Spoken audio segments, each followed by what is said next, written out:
கோவை மாவட்டத்தில் இருந்து நாகப்பட்டினம் மாவட்டம் சென்று உதவிக்கரம் நீட்டிய மனித நேயமுள்ள கோவை மாவட்ட காவல்துறையினர்.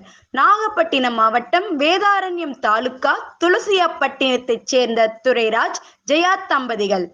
இவர்களுக்கு பிறந்தது முதலே மனவளர்ச்சி மற்றும் உடல் வளர்ச்சி குன்றி போலியோ நோயால் பாதிக்கப்பட்ட 3 ஆண் பிள்ளைகள்.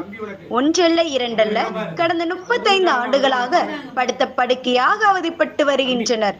இதனால் இவர்களுக்கு தேவையான பணிவிடைகளையும் பெட்டிக்கடை வைத்து அதன் மூலம் வரும் வருமானத்தில் கணவனை இழந்த தாய் ஜெயாவே செய்து வருகிறார்.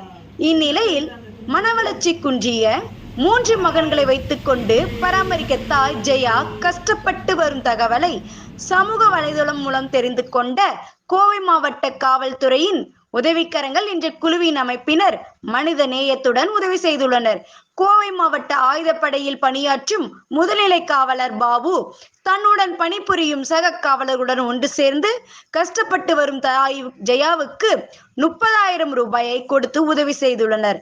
அத்துடன் 10,000 ரூபாயை மதிப்பில் ஒரு மாதத்துக்கு தேவையான அரிசி மற்றும் மளிகை பொருட்களையும் வழங்கியுள்ளனர். நாங்களும் உங்களுக்கு பிள்ளைகள்தான், தங்களுக்கு ஆதரவாக இருப்போம். நீங்கள் சாப்பிடும் அரிசிக்கு தன்னுடைய சம்பளத்தில் இருந்து மாதம் 1000 ரூபாயை தாங்கள் வாழும் வாழ்நாள் முழுவதும் வழங்குவேன் என்று ஆயுதப்படை காவலர் பாபு கூறியது நெகிழ்ச்சியை ஏற்படுத்தியுள்ளது.